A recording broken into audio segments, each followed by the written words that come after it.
Hello everyone, I am Rohanul Islam and today we are going to look at the poem Ozymandias by Percy B. Shelley. Before we try to read the poem and analyze it, we will know about the author's life and some background information about Ozymandias. The author of this poem, Percy B. Shelley, was born in 1792 and was a major poet in the movement known as Romanticism, and had ties with other famous romantic poets such as Lord Byron and John Keats. Shelley was a radical thinker and a politician, wrongly opposing the politicians of the day, who he saw was warmongering and tyrannical.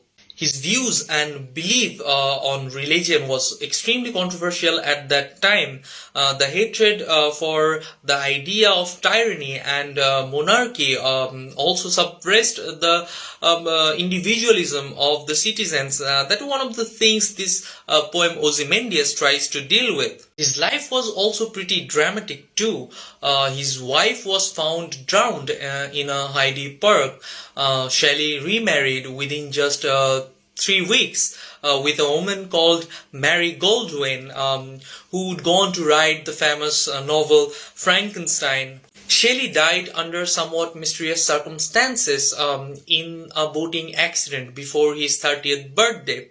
So after knowing the author's life briefly, you can really say that he was a very interesting character and one whose life really reflects on the radical and political ideologies that we might see in this poem Ozymandias.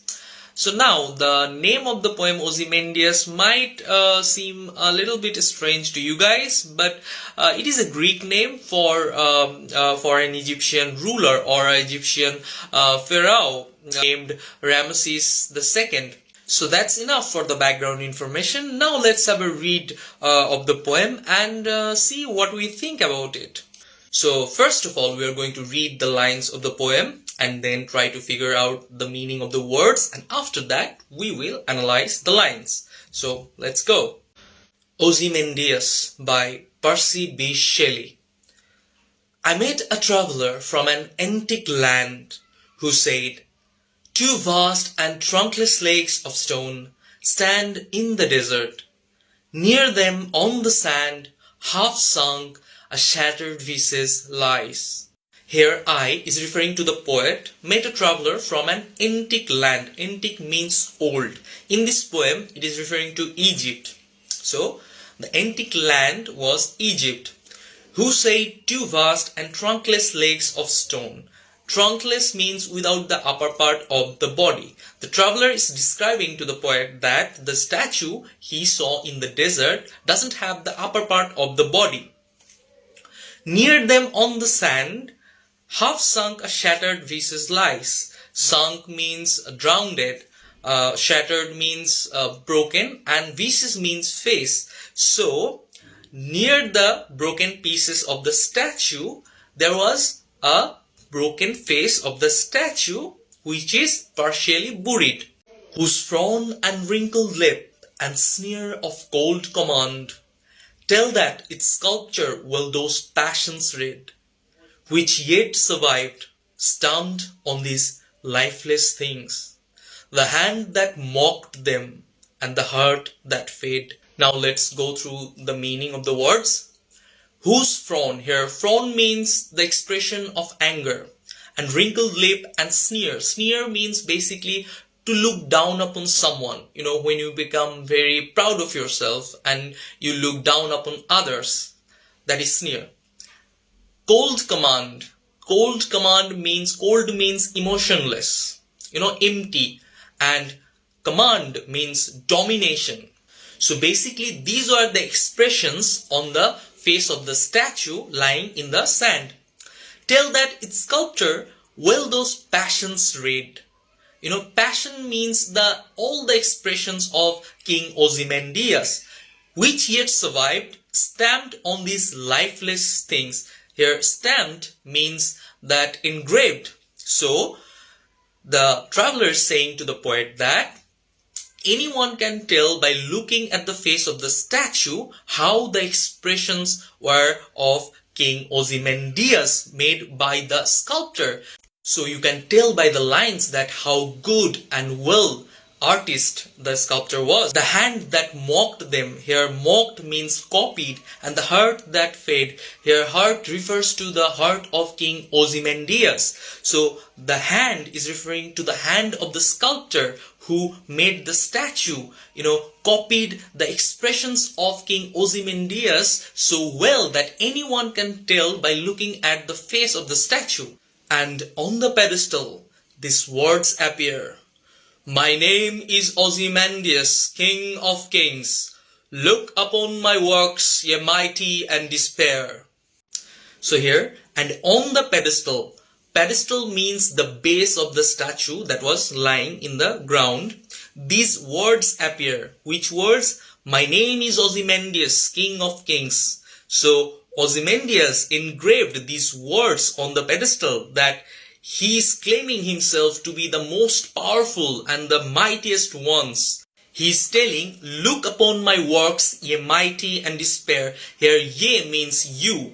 Mighty is referring to the powerful kings, and despair means complete loss of hope.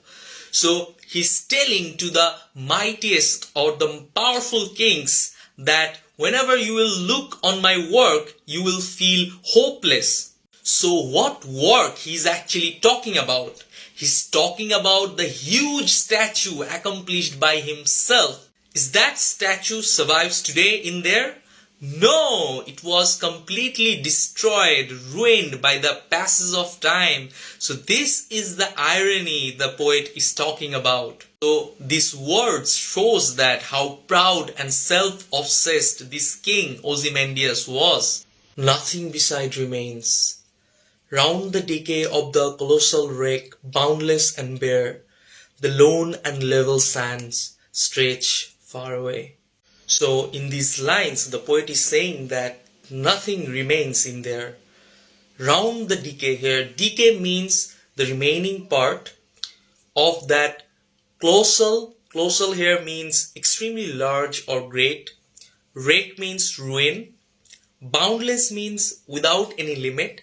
And bare in this line means without the huge statue of King Ozymandias that he was so proud of that he thought it would remain the same.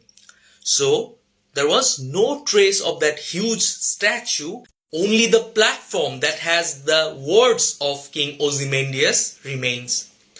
The lone and level sand stretch far away. Here lone means the only survivor are the huge boundless sands in the desert.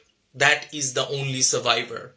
Through these lines, the poet is saying that once a powerful king, Ozymandias, was so foolish that he thought erecting a huge statue would symbolize his powerfulness, his mightiness throughout the century. But today, we can see that the statue no longer exists. It has become a ruin. Now we are going to see the literary devices used in this poem. So there is alliteration, there is hyperbole, there is irony. So what is alliteration? It is a repetition of a consonant sound in consecutive or nearer words. So here we can see that too vast and trunkless, the T is an alliteration. Cold command, C. Boundless and bare, here B is an alliteration. So there are a lot of alliterations. Hyperbole. Hyperbole is exaggeration. Here King of Kings is a hyperbole. When Ozymandias claimed himself that he is the king of all the kings in the world. So this is an exaggeration. Irony. Look upon my works, ye mighty, and despair. He's talking about the huge statue. But after that we see that, nothing beside remains. So there was no statue in there. So it's a situational irony. So what's the actual point this poem is making to us? If you remember from the author's life that Shelley opposed to the idea of tyranny, and the thing about tyrants she conveys in this poem is that they think that their rule will remain forever, even beyond their own deaths. But in this case, it doesn't seem to.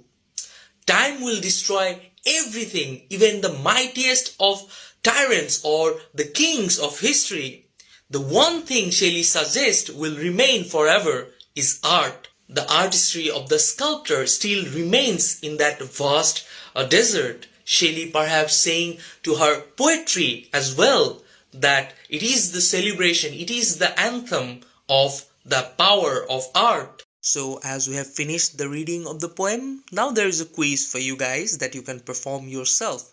So question number 1, what kind of king was Ozymandias? Question number 2, look on my works, ye mighty, and despair. What does this line means in the poem? Question number 3, how does irony play a role in the poem Ozymandias? Question number 4, what is the summary of the poem Ozymandias by Percy Shelley?